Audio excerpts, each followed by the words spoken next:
Welcome everyone to my talk called Privilege Escalation in Microsoft Azure.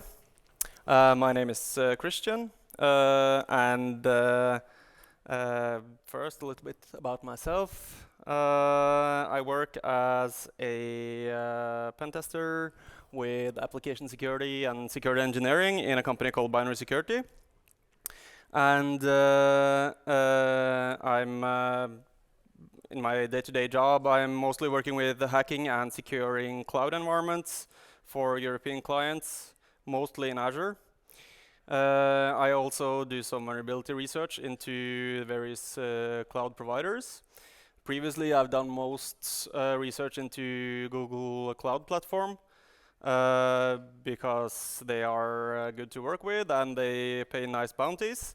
But in recent years, I've been working mostly with Azure, just because that's what I work most with in my day job. So the agenda for today is as follows. This talk will focus on privilege escalation in Microsoft Azure using something called Azure Resource Management API, often referred to as ARM. So whenever I'm saying ARM, I'm referring to this Resource Manager API. Basically, the ARM API is just the API for doing everything related to management in Azure, no matter what kind of client you're using.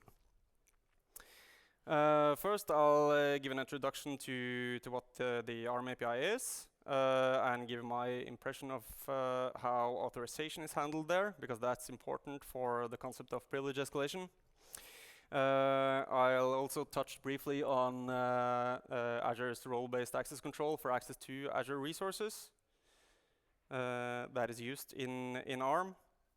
After that, I'm going to show you the methodology for finding bugs in the ARM API or in Microsoft Azure.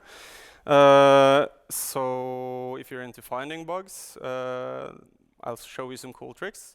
And you can definitely go home and find similar bugs yourself, because the ones I'm going to show you are quite simple.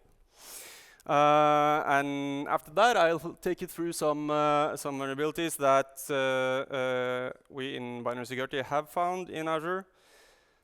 And when I'm talking about bugs, I'm referring to bugs in the core Azure platform, not like misconfigurations and stuff. So this is bugs that everybody is vulnerable to by default, unless they do some specific configurations, which I'll get back to. So some of the bugs that I am going to talk about are still unfixed, even though I responsibly disclosed them to Microsoft years ago. So if everything is going according to plan, I'm going to exploit the bugs that are unfixed in a live running environment, which is, of course, what can go wrong with that plan. For the vulnerabilities that I will present, I can't cover all resources because Azure is huge. I will focus on a couple of much used ones, namely Azure API Management and app services, but focused on web apps and function apps. So motivation for this talk, both from my side and possibly for you as listeners, is that exploiting the ARM API really often works. When we are hacking live environments for customers and such, we are not always using the ARM API in our exploitation. We also exploit a lot of misconfigurations in Entra ID and what accounts actually has access to the resources and stuff. But that's not as interesting in this context, because that's well documented and you can find information about that other places. Additionally, people assume, at least people I talk to, developers and admins who use Azure, often assume that the cloud is secure as long as you follow the documentation and configure it the way Microsoft says that you should configure it. But as we will see soon, that's not always the case. So we, in binary security as well, have not really looked into all the resources in Azure. We've only barely scratched the surface of the resource types and the ARM API. So there's bound to be more bugs there. And every time I do like some research into this, I find more bugs. So it's definitely a good place to do research as well. And there's even the possibility of bounties if you find vulnerabilities that Microsoft are willing to accept as new vulnerabilities. But most important, though, in the context of NDC Security, is that developers are really often responsible for configuring the cloud infrastructure in addition to actually writing the code of the application or what they are going to run there. So my take on this is that a bug in the application code that is written by a developer can be more or less damaging to the security of the system as a whole. Normally, it's not that big of a deal. It can be, but normally it's like minor vulnerabilities such as cross-site scripting and stuff. But a vulnerability in the core cloud components that, for instance, leaks a static secret that will give forever access to some resource that is in the cloud will always be catastrophic. And of course, the aspect of everyone being vulnerable if there is a bug there. Additionally, if you know the details of how a cloud resource can be configured, all the attributes that you can set on a resource, then you can secure it better because you can understand what can be turned on and off. And most settings in Microsoft Azure is not secure by default. So we have to activate some kind of toggle or a boolean in the resource configuration for it to be more secure. So let's jump right into the ARM API.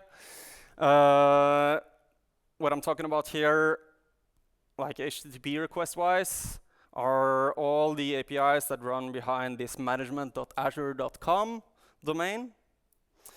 What the ARM API is that mainly it acts as a mediator between all the clients using or managing resources in Azure, such as the Azure portal, the Azure CLI, or by proxy, Terraform, or whatever you are using to create and modify resources. It's been around since 2014-ish, replacing some legacy solution, which is now disabled. It has automated documentation, the entire API, which is nice, but certain endpoints are undocumented, as we have found. And that's interesting in the context of this talk, because that's one of the things that we're going to exploit later. Another interesting thing is that the ARM API normally handles and terminates the authorization. So when you're managing a resource, you're sending your access token to the ARM API. The ARM API does some magic thing, removes your token, adds its own token, and then forwards the request to the backend resource, which actually does the change or reads the data. So that makes it a great target for privilege escalation vulnerabilities and also other kinds of bugs, but today we're focusing on privilege escalation. It's also backwards compatible by using API versions in the URL, which is also an important point for this talk. And so they release new API versions every now and then, but the old API version will still exist after it has been deprecated. So, since we're talking about privilege escalation, we need to have a look at the authorization logic. So, this is kind of my take on how authorization in the ARM API works. It's closed source, so I don't really know. But from Microsoft's documentation and some of my own and my colleagues' experimentation, I have kind of figured out this. And the ARM API permissions are set through these permission strings that looks something like this. It has a provider name or a company, which is almost always Microsoft, and a provider name for the API, what the API is, and then a resource type, and finally an action. And this action can be one of read, write, delete, and action. So this is an example of a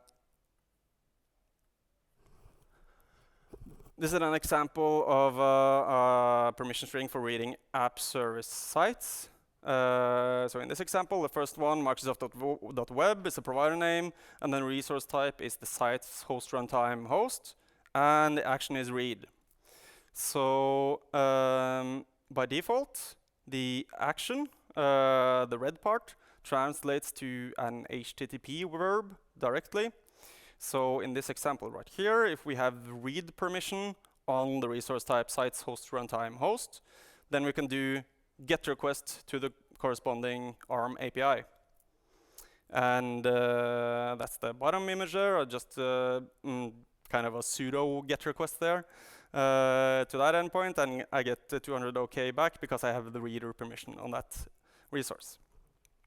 A post request to the same API will fail if the user only has the read permission, as we can see in this example here. And then when you get this error message, the client and user principal name with object ID, so and so on, does not have authorization. To do this, to make a post request, you typically need either the write or action. So in typical Microsoft way, they have named one of the actions action just to confuse people. So this is how they do role-based access control.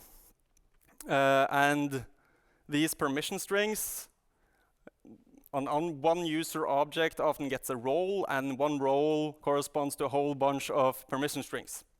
So just for simplicity today, we will be focusing on built-in roles, which is mostly used as well. You have the built-in role reader, which is supposed to give access to read resources, and you have contributor, which is supposed to give access to change some, if not all, aspects of a resource, and you have the owner role as well, which is just a contributor and then some user access.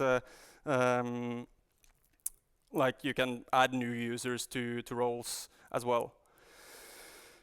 So with this knowledge about at least my assumption of how ARM authorization works, let's try to find a pattern on where privilege escalation bugs can be. And before I go to the next slide, does anyone want to have a guess at what kind of HTTP request, for instance, can lead to vulnerabilities here? If not, I will spoil it and say that the GET requests can. Because, as I said, if you have the reader role, you will have all the read permission strings on all the resources, and you can call all the GET endpoints on the ARM API. And because of this, every sensitive GET endpoint is a risk. And because the ARM API terminates the user authorization context, then you will always get access to whatever's backend if you can send the GET request to the ARM API. So there's been a lot of these bugs where a GET request to the ARM API returns something sensitive or causes a change. And Microsoft has applied patches over the years to some of these. We in Binary Security have found a bunch of bugs using 2 good tricks, which I'm gonna detail for you today. One of them is to find undocumented endpoints, so endpoints that are not documented in official REST API documentation for ARM. And the other is to go back in time, if you remember when I spoke about these API versions, and use an earlier API versions that have not have the patches from Microsoft retrofitted, which is surprisingly common. So finally, I'll show you some examples of the bugs we found after we've gone through these tricks in a bit more detail. So first one is undocumented endpoints. I don't know how well you can see this, but this is just a screen cap of how the REST API documentation looks like. And here we are on the API management ARM API provider and the user resource type. And you can see in this list right here all the operations on the user API. So we have create or update, delete, generate SSO URL, get shared access token, list by services, and so on.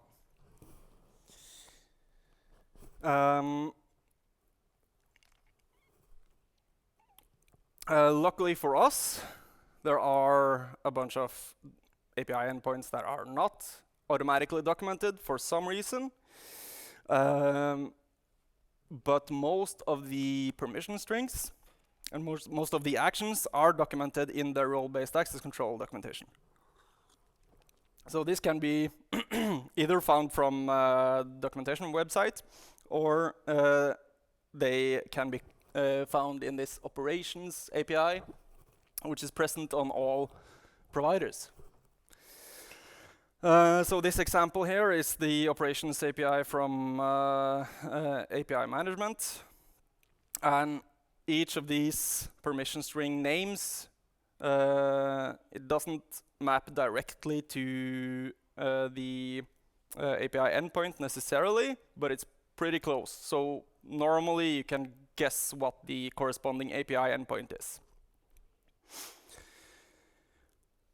And the keys endpoint, which I show you, which is on the example here, is not in the REST API docs. If you paid attention on the user object, there is no keys endpoint in official documentation, but it is callable and it is documented in the role-based access control. And this keys endpoint used to contain a bug that would allow us to do privilege escalation. So that's one of the things I'm going to show you later. But it has been patched now, this particular bug. Second trick I'm going to focus on is to go back in time. So the ARM API is backwards compatible all the way to 2014 in most cases. So the reason for this is that if you write automation to use the ARM API, sorry, my voice is giving in, then that automation that you write should be continue to work even though they replace the API with a new version. So that's Microsoft's reason for having this backwards compatibility. And if you call the one of the ARM APIs for one provider with just gibberish in the API version query parameter, you will get returned all the different available API versions for that API, which is really useful if you want to find bugs. So if we now combine everything that we know about permission strings, operations API, and API versions, the bugs will just keep on coming. So first we take the permission strings from 2 API versions a decade apart, one from 2014 and one from 2024. Sorry for the picture of a terminal here, but this is just me putting all of the operations API that I showed you in last a few slides ago into 2 batch variables. And if we diff these two API versions, we see what's changed between the 2014 version and the 2024 version. And actually, not that much has been changed in the API management ARM API. But there are a few actions that have been deprecated. So, for instance, from this we can see that the check custom hostname action and the manage VPN action has been taken out of the ARM API in the newest version. And since this has the action, that's not exactly what we're looking for, since we are looking for privilege escalation opportunities. But it might be interesting to test these for other bugs, since it's a legacy API. What is interesting, though, is the third operation here, get SSO token. We see that it was converted from a read action in 2014 to a write action in 2024, or in some API version in between. And this is exactly what we're looking for. And it turned out that this, in fact, was a bug as well.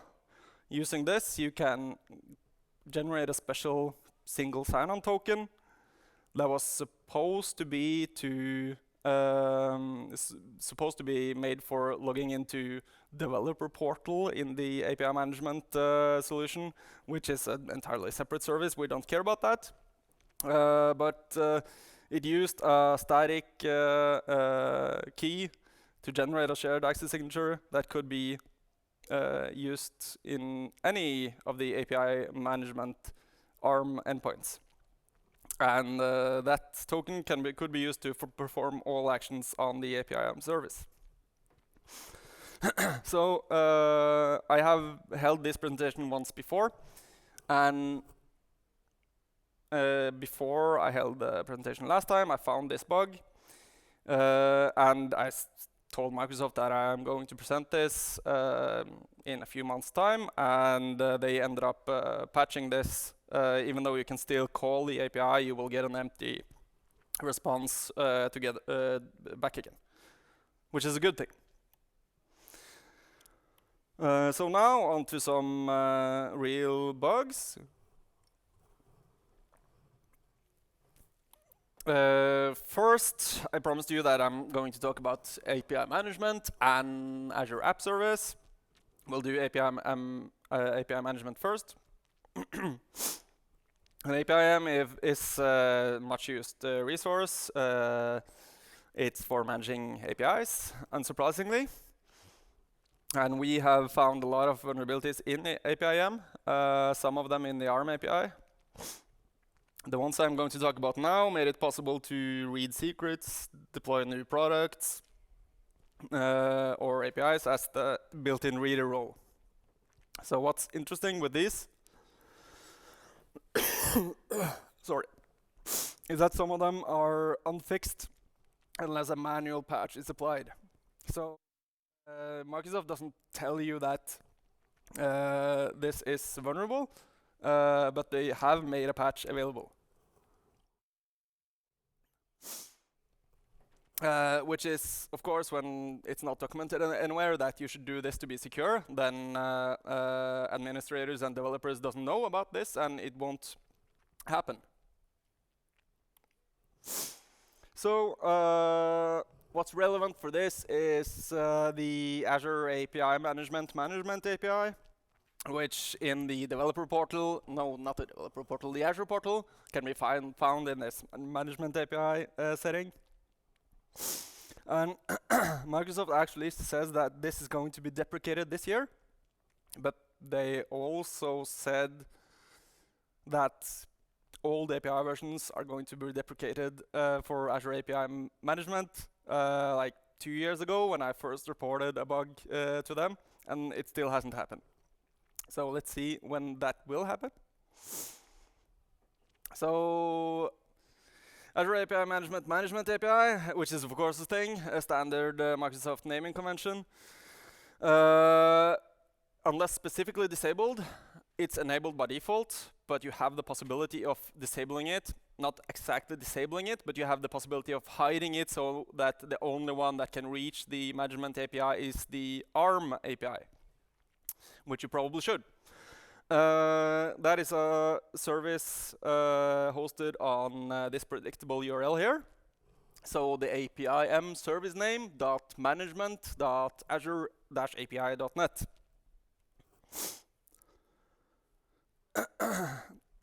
This runs some variant of Kudu, which is tailored for APIM. So it uses Kudu, which is open source, and it has changed it some way to fit APIM. As an admin of an API management service, you can either send HTTP requests directly to this management API or via the ARM API. So both of them will work. And the paths are identical in the ARM API and the direct management API, which is this is called. So one of the bugs that I have been referring to earlier, this is an API request for a vulnerability that gave some privileged keys. As you can see, the HTTP verb is get, so it's callable by readers. In this case, it was exploitable on every API version, but in an undocumented API point, namely the user's keys endpoint. And Microsoft has kind of fixed this. They have fixed it for privilege escalation, but the endpoint still exists if you have a contributor role. And I'll get back to why that's probably not a good idea either. But these service keys that you get returned when you call the API, they are similar to static secrets that are used in other resources in Azure. So if you are working with Azure, you know that there are these static account keys that have like master access to a resource for a bunch of different resources. Such as for storage accounts or Cosmos databases and so on. So we normally, when we talk to clients, we normally recommend to try to limit the use of static secrets as much as you can. But for some resources, such as API management, you can't really turn it off. It's just built in and it's there. You're not necessarily using it, but it's used under the hood, so it cannot be disabled. These keys can be used to create shared access signatures and access the management API directly. So let's try to do a demo of this. If I can just find my cursor.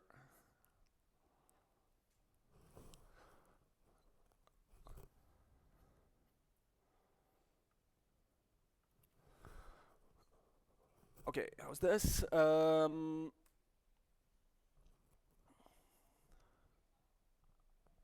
I can zoom in a little bit if it's small in the back. So here we are in the Azure portal. This is just for demo purposes. I will be showing the keys endpoint first, how that works.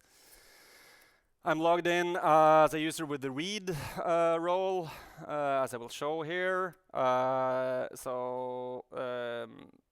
I'm going into the IAM tab, and I'm viewing my current role assignments. I'm assigned the reader.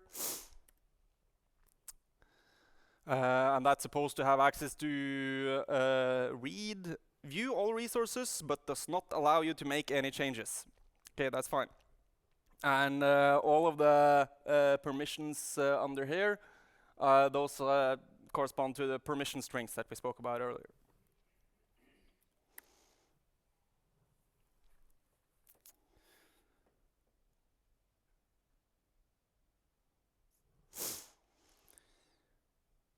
And now we just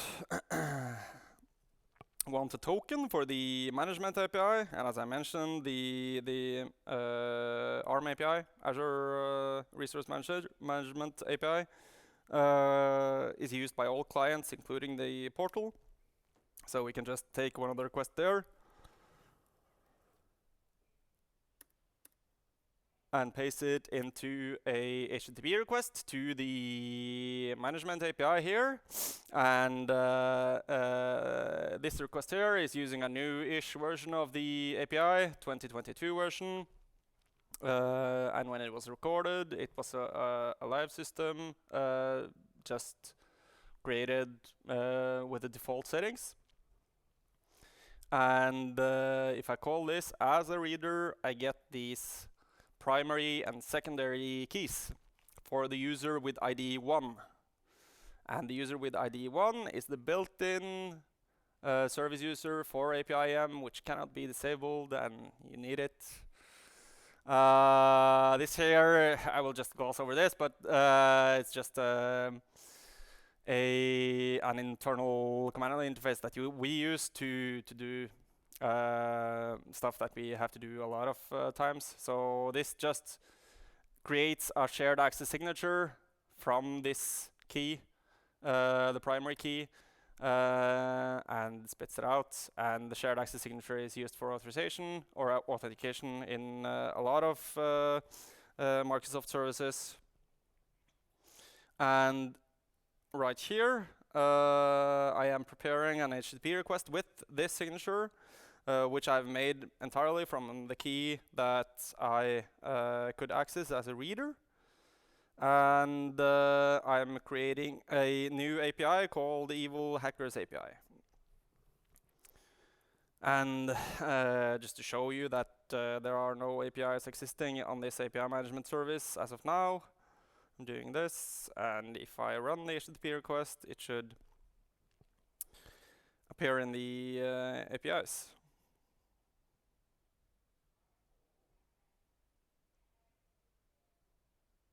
And this is, of course, a problem because, well, it's a privilege escalation vulnerability. And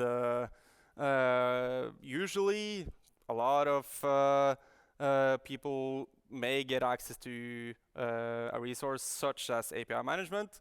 And because of the nature of API management, a lot of companies have used API management across a lot of different teams and a lot of different products. So a lot of people will have read access to API management. Okay, so that was one of the bugs.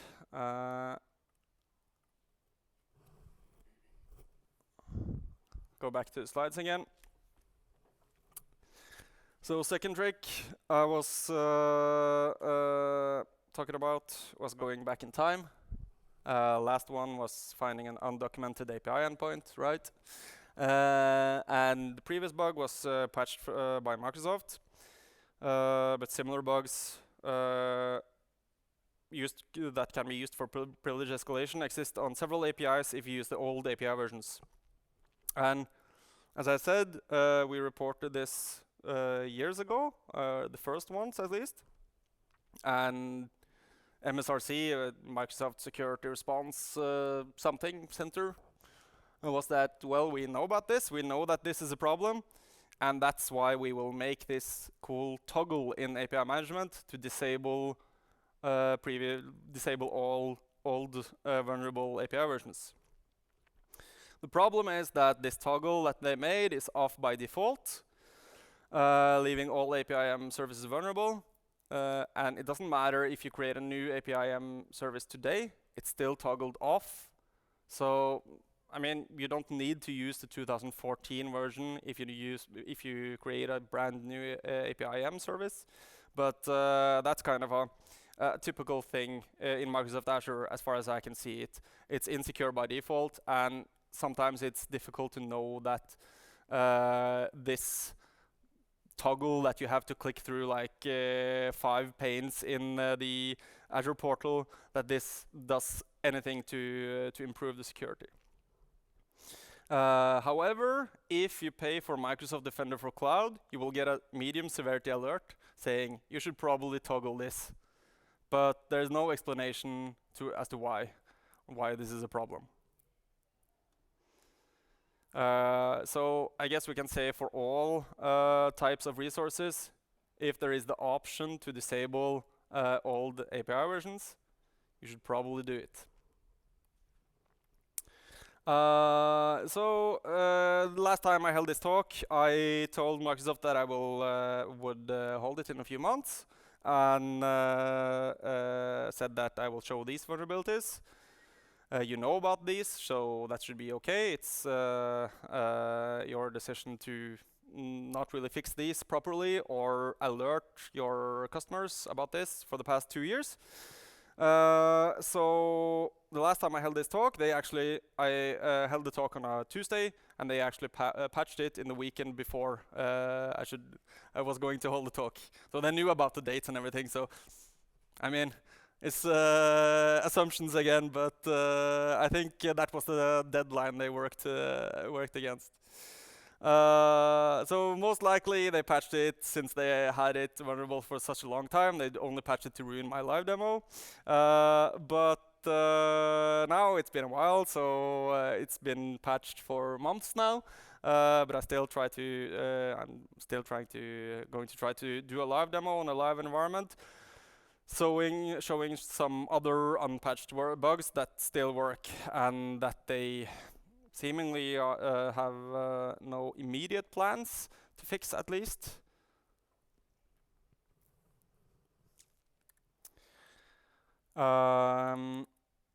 Yes, and before I'm jumping into the live demo, we can have a quick look at the SSO token vulnerability, which was the bug that was patched. So right here, I'm just showing the same thing as was in the last video. I'm logged in with a user with reader access. I shouldn't have access to change anything in this API management service. I'm getting a token for the ARM API.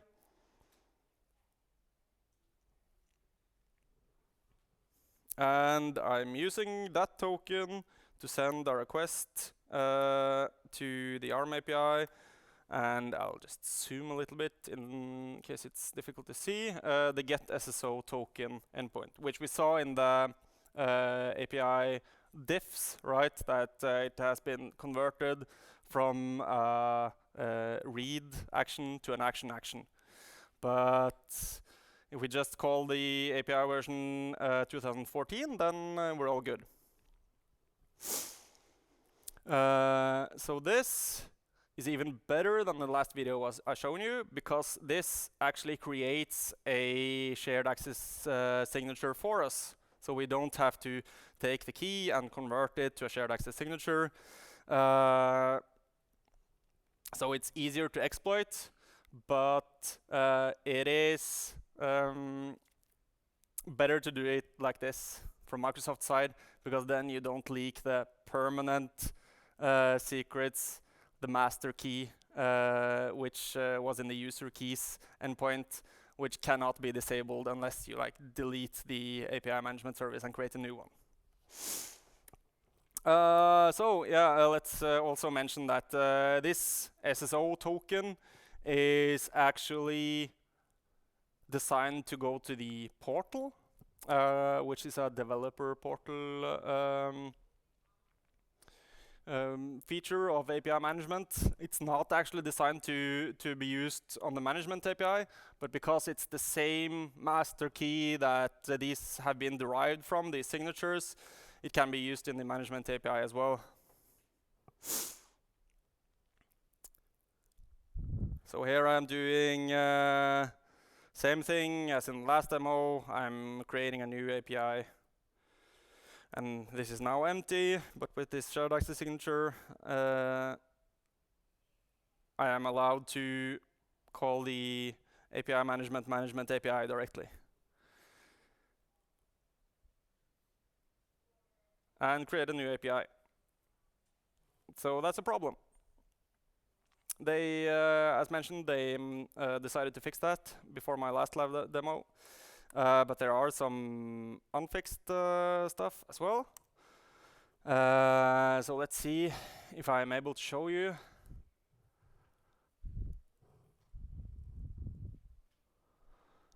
Same user as in the video.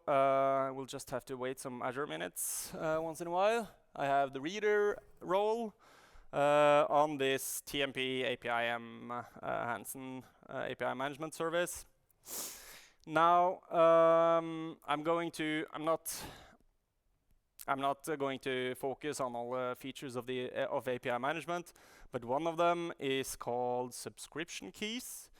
And this is kind of API keys that are supposed to be used when calling the actual APIs that you deploy. So they don't have anything with a management plane to do, but when you have deployed APIs, the subscription keys can be used to access the APIs. They are static secrets, so you probably shouldn't use them to perform sensitive security operations, but of course that is done from time to time. And if I try to select these show hide keys in the portal to reveal the keys, I will get no access because you don't have sufficient permission to list the secrets because they have been defined as secrets now. But let's see if we can get a token.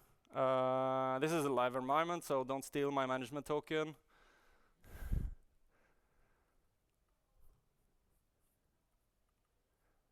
But it will work if you do.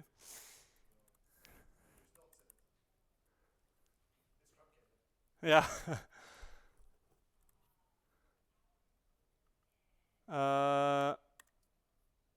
Okay, so let's try to. It's truncated somewhere. Copy all.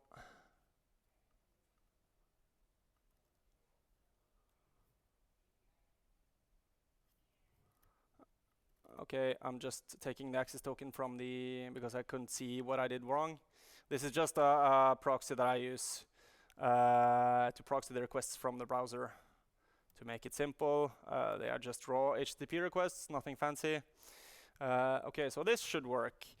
And now I have called the subscriptions endpoint of the same TMP APIM Hansen APIM service for the newest API version. And I can see that there are subscription here because I'm allowed to read the resources, but I can't see the subscription key because I'm not allowed to see the subscription key because it's defined as a secret, right? So what I can do here is to use the same trusty trick as we have seen before, go back in time to an easier era to 2014, and then we have the primary and secondary subscription keys. So this is still a problem. And there are a few ways of fixing it, which we will get back to, but the main way is just to toggle that thing, disable old API versions. There is also another interesting endpoint, and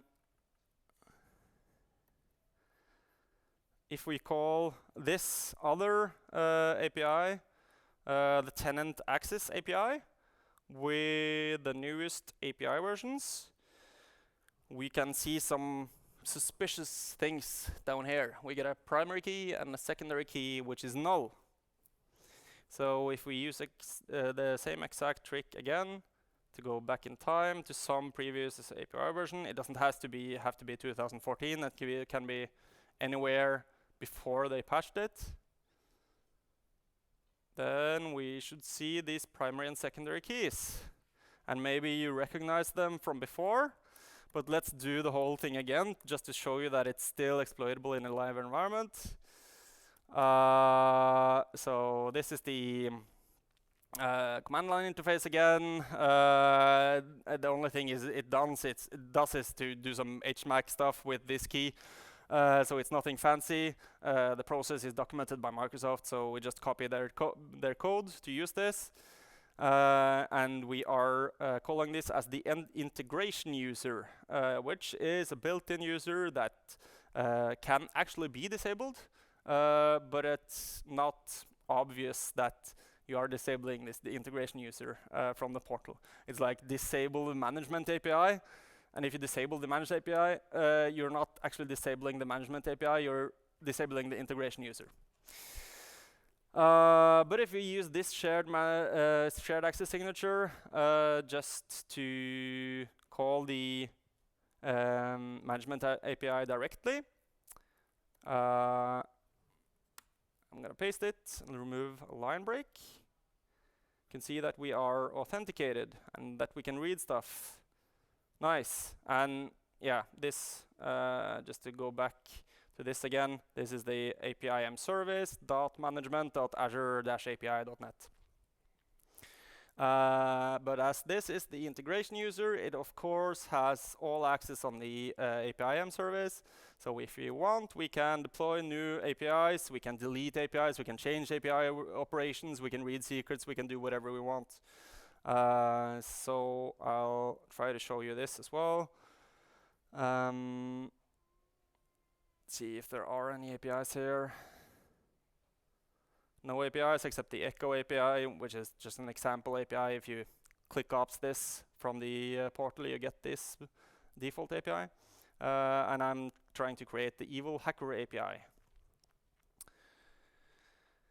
which of course worked. And if we refresh this and wait on Azure a minute,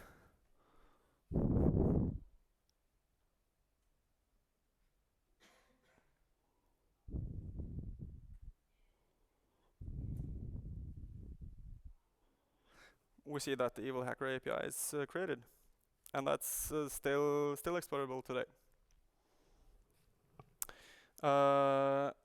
Funny thing in this, exploiting old API management APIs, is I just wanted to show you this. API version retirement, June 2024, in their official documentation. They're saying that starting June 1st, 2024, all older APIs will be retired. This was previously communicated as September 30th, 2023, which was the date that they told me that, okay, you can't speak to anyone about this publicly until that date. But that's 1.5 years ago, and it's 2 years ago since I reported the vulnerability. So they are apparently not able to patch this properly for all customers.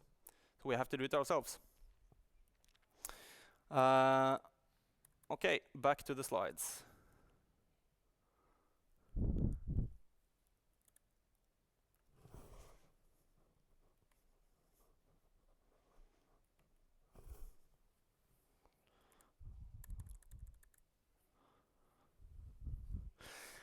I'll just go quickly through the Azure App Service as well. I'll probably skip the demo, but it's just a recorded demo, so not that important.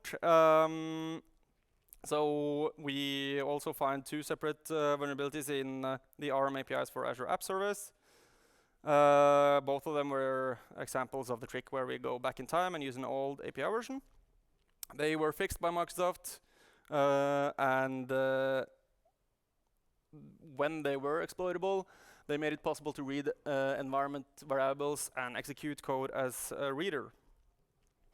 While preparing for this talk today, I also found another bug which makes it possible for our reader to bypass any network restrictions on Azure App Services. It's a kind of minor bug, but if you need a firewall bypass for app services, there is a 0-day there, and you know how to find it. So the bugs that we found both led to remote code execution in an app service or a function app. First bug could just be exploited by calling this admin token API with an old API version, and it gave us a token. Since it's a GET request, we can call it as a reader. If we decode the token, we see the audience is the Azure websites.net, that specific app service. And the issuer of the token is the source control management or a SCM for that relevant resource. So this token is used internally, and it has all access to the app service admin API directly on the app service, including the possibility to deploy functions and execute code. So in this example, I've used the token to deploy a new function to an existing function app as a reader, just by calling one ARM API and using the token on the direct API. Another bug that we found was the possibility of reading environment variables. The top image here is how the environment variables of an app service looks like for a reader if you open it in the Azure portal, while the bottom is how it looks like for a contributor.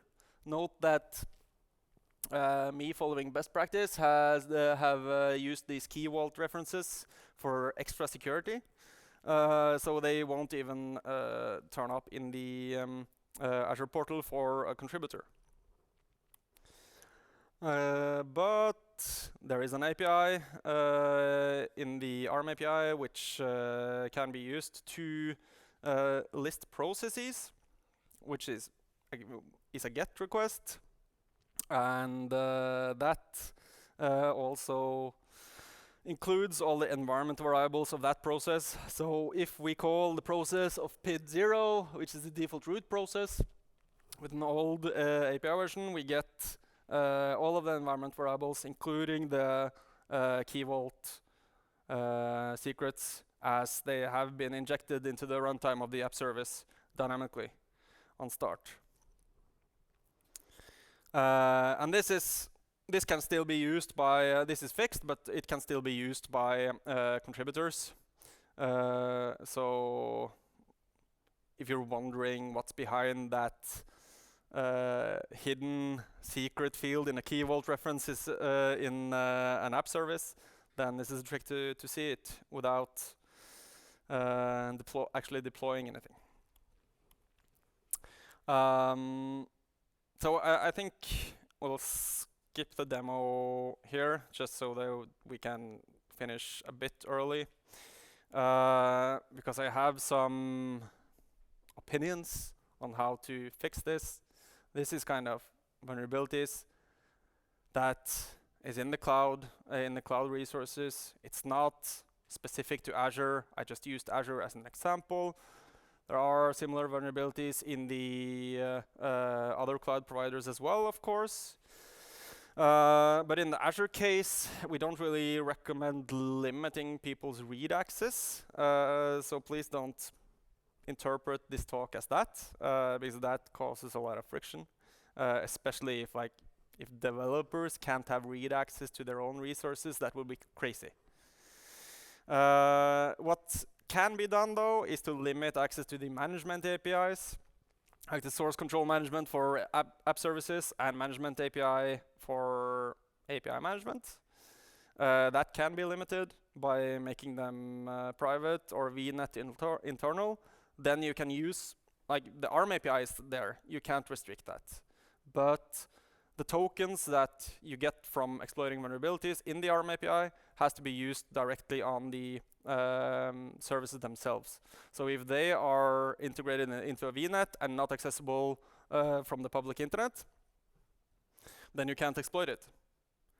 Also apply the toggle in APIM for disabling legacy APIs. And try to disable local authentication for all resources. This static backdoor keys, which is everywhere in Azure. You can't disable it for all resources, like APIM. These static secrets that you have seen for the user with ID 1, for instance, you can't disable that. And even though Microsoft has patched it for readers, then contributors can still read it, and that might also be a problem. Like if you get 2 minutes of contributor access to a resource, you can create, or you can just fetch the primary access key for that resource and keep on creating new shared access signature and access it until the end of time, or the resource is deleted. So some key takeaways from this talk. Try to not trust the cloud too much. I don't mean that using the cloud is inherently secure, but just be aware of the risks of platform vulnerabilities in the cloud and in the cloud resources that you use. If you do threat modeling, that should definitely be part of the threat model, because there are a lot of vulnerabilities there, maybe more than you could expect. So all cloud platforms has bugs. I only found bugs in GCP and Azure, but I haven't really done any research into AWS. I just assume that they exist there as well. But if you are doing things right from the get-go, only a few of them will affect you. So in this case, all of the bugs I've talked about could be not fixed, but it wouldn't have had a huge impact if you applied network restrictions on all the resources. So the ARM API has a lot of bugs. You should go find them. And I meant what I said. We haven't looked into, we have looked into 2% of the resource types. Probably this problem is probably present in many of them. And if you're creating resources, I would recommend to try to understand every property of the Azure Resource Management JSON. So if you just call the management API on a resource, you will get the JSON structure with all the properties. Try to understand what each of them does and if it might have a security benefit, such as disabling old API versions or disabling local authentication. Local authentication is these master keys that can be disabled for instance, for storage accounts, for databases, but not for APIM, unfortunately. And finally, don't report the bugs that you're going to live demo when you know there will be no bounty. And this one trick of going back in time, Microsoft never pays bounty for that, because they already know it's an inherent problem. Just so you know. Undocumented API endpoints, though, they will pay for those. So these are some sources. We have written some write-ups on some of the bugs here.